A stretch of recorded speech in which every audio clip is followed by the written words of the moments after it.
ಅಹೋ ಪ್ರಿಯ ಕರದಲ್ಲಿ ಖಡ್ಗಂ ಪಿಡಿದು ದಂಡು ದಳವಂ ಪಿಡಿದು ಪ್ರಾಣೇಶ್ವರ ರತ್ನ ಖಚಿತವಾದ ರಥವನ್ನು ಏರಿ ಹೋಗುವ ಪಯಣವೆಲ್ಲಿಗೆಂದು ತಿಳಿಸು ಕಾಂತ ಗುಣಮಂತ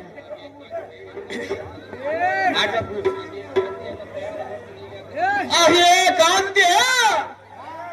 ಎಲ್ಲ ಪ್ರಯಾಣದ ವಾಕ್ಯ ನಿನಗೆ ಅದಕ್ಕೆ ಬೇಕು ಏನೇ ಸುಂದರ ಅಹೋ ಸುಂದರ ಸುಂದರವಂ ಕೂಡಿ ಹೋಗುವ ಕಾರಣವಂ ಕೇಳಿ ನೀನು ಮಾಡುವನೇನು ಸುಮ್ಮನೆ ಹೊರಮನೆಗೆ ತರಲು ನಾಡಿ ಒಯ್ಯಾರೆ ಕಾಂತ ಕಾಂತಿ ಅಲ್ಲ ಮಂದಿರ ತೆರಳಿಯನ್ನು ಹೇಳಿದೀಯಾ ಹೌದು ಕಾಂತಿ ಏತಕ್ಕೆ ಹೋಗಬೇಕು ಪ್ರಿಯ ಪ್ರಿಯ ಅಹೋ ರಮಣ ಅಯ್ಯೋ ರಮಣ ಕೈ ಹಿಡಿದ ಸಹಧರ್ಮಿಣಿ ಸುಖ ದುಃಖದಿ ಸಮಭಾಗಿಣಿ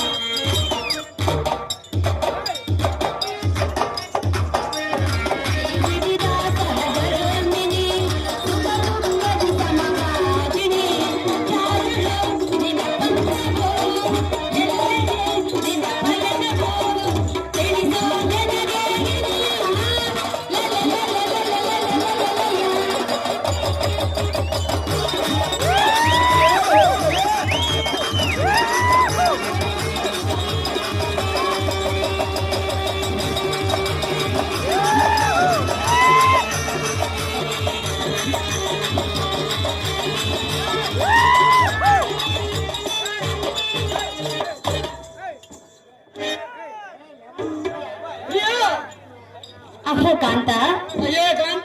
ನಿನ್ನ ಅರ್ಧ ದೇಹಕ್ಕೆ ನಾನು ಬಂದಳಾದ ಕಾರಣ ನಿನ್ನ ವಿಚಾರವನ್ನು ತಿಳಿಸುವುದು ನಿನ್ನ ಧರ್ಮವಾಗಿದೆ ಪ್ರಾಣೇಶ್ವರ ನಿನ್ನ ಪಯಣದ ವಿಚಾರವನ್ನು ಎಂದು ಮುಂದೆ ತಿಳಿಸುವುದನ್ನ ಬುದ್ಧಿ ಸಂಪನ್ನ